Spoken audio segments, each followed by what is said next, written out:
The year is 2016. The Mewtwo EX wars are in the not too distant past, and the standard format still favors big basic EX Pokemon like Darkrai, Seismitoad, and Giratina. The top 16 of the 2016 US Nationals was made up of two categories of decks: aggressive basic Pokemon, which swung their way to 6 prize cards as fast as possible, and Item Lock. The Item Lock decks came in multiple varieties like Seismitoad EX, Trevenant, and Vileplume. There were other decks around, but it was obvious that you should play one of these two strategies if you wanted to win.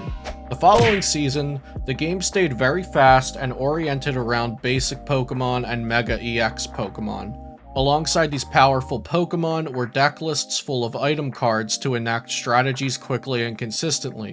You'd commonly see decks like Volcanion EX or Yveltal EX play 4 Versus Seeker, 4 Ultra Ball, 4 Max Elixir, 4 Trainer's Mail, 3 Floatstone, 2 Enhanced Hammer. You get the idea. A ton of items were being played, and with the assistance of Shaman EX and Professor Sycamore, you could draw through your deck very quickly and play 10 or more items on your first turn with no downside to burning through resources and building a powerful board. If standard format at this time had just one major problem to fix, it was the snowball effect that occurred in games quite frequently. Take any of the big basic decks: Darkrai, Yveltal, Volcanion, or even Mega Rayquaza, which was an evolution deck. These decks were built to pop off at any given point, especially early in the game, to take an aggressive lead that would spin out of control. This was done using item cards, since there was no limit to the amount of item cards you can use each turn. What was to stop any of these decks from playing all 4 Max Elixirs and ending turn 1 with 5 energy on board? Or Mega Ray from burning Ultra Balls, Puzzles of Time, and Trainer's Mails to set up a strong board state and thin their deck for the next turn? Well, there was Decidueye Vileplume, but that was a deck of 2 Stage 2 Pokemon with its own issues. The opponent could burn through their items prior to Vileplume being established with minimal ramifications, and Vileplume stopped its own pilot from playing items as well. Something to deter players from dumping a dozen items into the discard pile turn 1 would be a perfect fix to this format, which was pretty close to being fun, skillful, and fair, other than the out-of-control item use. Late in the 2017 season, the second Sun and Moon set Guardians Rising was released and became legal for tournament play. This set introduced an incredibly high amount of meta cards into the format all at once, including Lycanroc GX, Tapu Lele GX, Metagross GX, Choice Belt, Field Blower, Brooklet Hill, and of course, Garbodor. Seattle Regionals 2017 was the first North American event which Guardians Rising was legal for. Many players stuck to their comfort decks from prior to Guardians Rising's release, like Volcanion EX, Decidueye Vileplume, and Mega Rayquaza. The community was shocked when 75% of Day 2 was reported to be Garbodor decks. Garbodor's Trashalanche attack does 20 damage for each item card in your opponent's discard pile. This attack is entirely reliant on your opponent's discard pile and would do 0 damage if there were no item cards in it. Unsuspecting players built their decks with dozens of item cards and played those item cards without restraint, unknowing the game was shifting to a slower meta, all thanks to Trashalanche. It was like what contributed to Garbodor being so strong in Seattle? Like what contributed to it just coming out as this best deck in format type of thing? People weren't designing their decks correctly to counter Garbodor, or even weren't playing the right decks to counter Garbodor. I think being the first weekend and all, people weren't ready for the amount of Garbodor that they were. And I mean, every time I saw Trainer's Mail being played, which I saw quite often, I was like, yes, please give me that double plus power. And Trainer's Mail for an Ultra Ball, I guess that's plus 40 damage. Garbodor decks dominated this regional championship event due to 3 main factors. Garbodor decks were consistent and powerful. Garbodor decks played 2 or 3 Tapu Lele GX for searching supporter cards, and it doubled as a strong attacker, with an attack just like Mewtwo EX's X-Ball, except not hitting for weakness.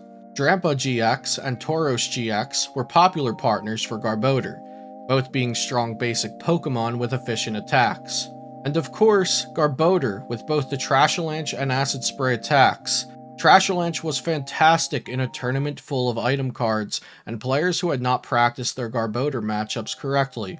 Lastly, Garbotoxin Garbodor was still in standard format, so this archetype had ability lock within his repertoire of strategies. A majority of the best players at the event played Garbodor decks. In some formats and metagames, the best players in the room will have differing opinions on what the best deck of the format is, what the best deck for a specific event will be, and how to tech for various matchups. For the Seattle 2017 Regional Championships, however, it was pretty clear that a majority of the well-respected players knew that Garbodor was incredibly strong. Notable players like Sam Chen, Kenny Wisdom, Finnegan Lynch, and Caleb Gedimer all piloted Garbodor variants to top 32 or better finishes at this event.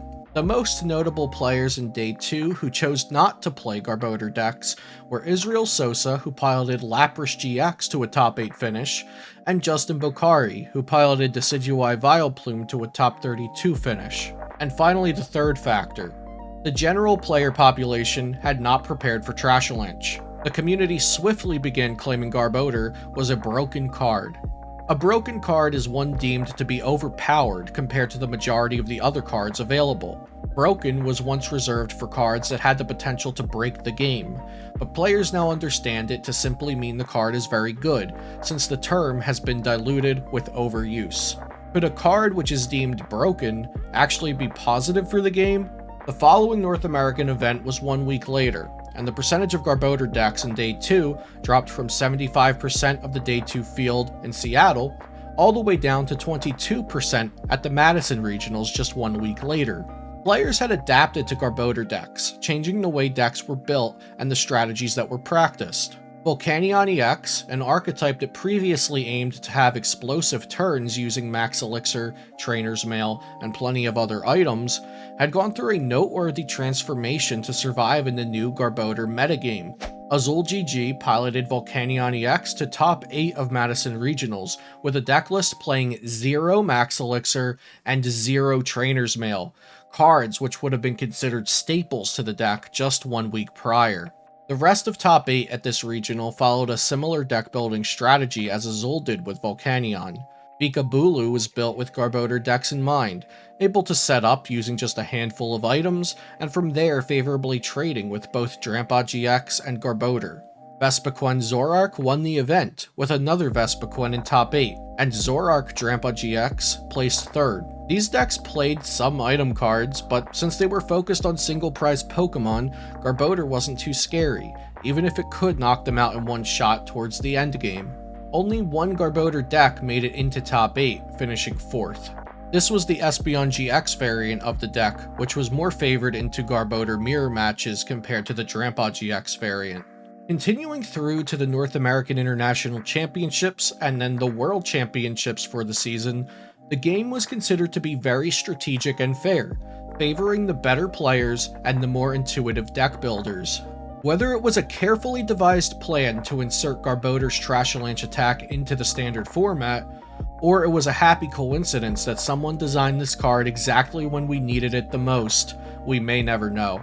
One thing is for sure, Garbodor's presence in the format slowed the game down to a point where evolution Pokemon began to shine again. Between this time and the late Sun and Moon era, I felt there was more reason than ever to become a better player, build better decks, and take pride in your victories. I'd love to hear your thoughts on this in the comments. Was Garbodor too strong? Or was it exactly what the game needed? If you enjoy stories about the Pokemon TCG's expansive history, I have a playlist just for that, and I think you'd enjoy this other video of mine next. Thanks for watching, and I'll see you next time here on Celio's Network.